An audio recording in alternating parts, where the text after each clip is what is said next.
ಎಲ್ಲರಿಗೂ ನನ್ನ ನಮಸ್ಕಾರಗಳು. ಬೆಳ್ಳುಳ್ಳಿ ಖಾರ ಮಂಡಕ್ಕಿನ ಇವತ್ ನಾನು ಮಾಡ್ತಾ ಇದ್ದೀನಿ. ಅದಕ್ಕೆ ಏನೇನ್ ಸಾಮಾನ್ ಬೇಕು ನೋಡೋಣ ಬನ್ನಿ.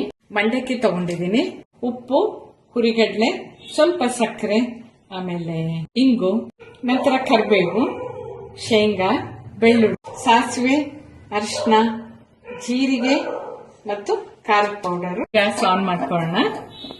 ಅರ್ಧ ಕಪ್ ಶೇಂಗಾ ಎಣ್ಣೆನ ಹಾಕ್ತಾ ಇದ್ದೀನಿ. ಎಣ್ಣೆ ಸ್ವಲ್ಪ ಕಾಯಿಲೆ, ಶೇಂಗಾ ಹಾಕೊಳ್ತಿದ್ದೀನಿ. ಚೆನ್ನಾಗಿ ಬಾಡ್ಸೋಣ. ಒಂದು 3-4 ನಿಮಿಷ ಆಗುತ್ತೆ. ಇದು ಸ್ವಲ್ಪ ಕೆಂಪಾಗ್ಲಿ, ಆಮೇಲೆ ಇದನ್ನ ತಕ್ಕೊಂಬಿಡೋಣ. ಶೇಂಗಾ ಆಗಿದೆ, ಎಣ್ಣೆಲಿ ಕುರಿದು ತಕ್ಕೊಳ್ಳೋಣ ಇದನ್ನ. ಈಗ 2 ಟೇಬಲ್ ಸ್ಪೂನ್ ಆಗೋಷ್ಟು ಹುರಿಗಡ್ಲೆ ಹಾಕೊಳ್ತೀನಿ. ಇದನ್ನು ಸ್ವಲ್ಪ ಎಣ್ಣೆಲಿ ಬಾಡಿಸ್ಬಿಟ್ಟು ತಕ್ಕೊಳ್ಳೋಣ. ಇವಾಗ ನಾನು ಗ್ಯಾಸ್ ಆಫ್ ಮಾಡ್ತೀನಿ. ನೋಡಿ, ಗ್ಯಾಸ್ ಆಫ್ ಮಾಡ್ಬಿಟ್ಟು ಈ ಶಾಖದಲ್ಲೇನೆ ಇದೆಲ್ಲ ಆಗ್ಲಿ. ಸಾಸಿವೆ ಹಾಕೊಳ್ಳೋಣ, ಜೀರಿಗೆ, ಜಜ್ಜಿರೋ ಬೆಳ್ಳುಳ್ಳಿ,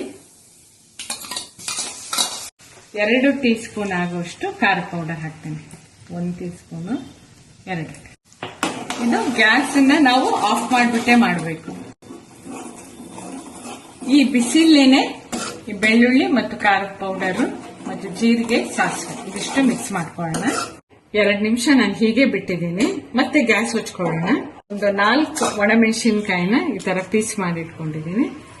ಇದನ್ನ ಹಾಕೊಳ್ಳೋಣ.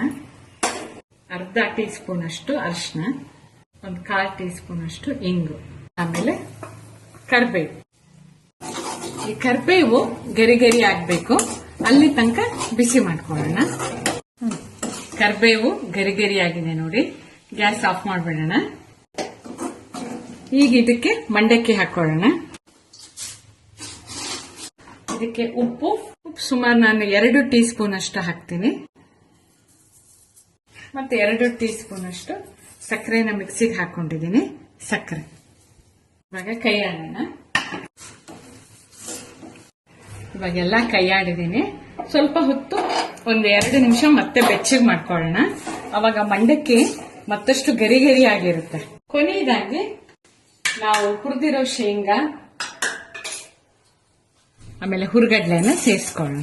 ಮಂಡಕ್ಕಿ ರೆಡಿ ಆಗಿದೆ.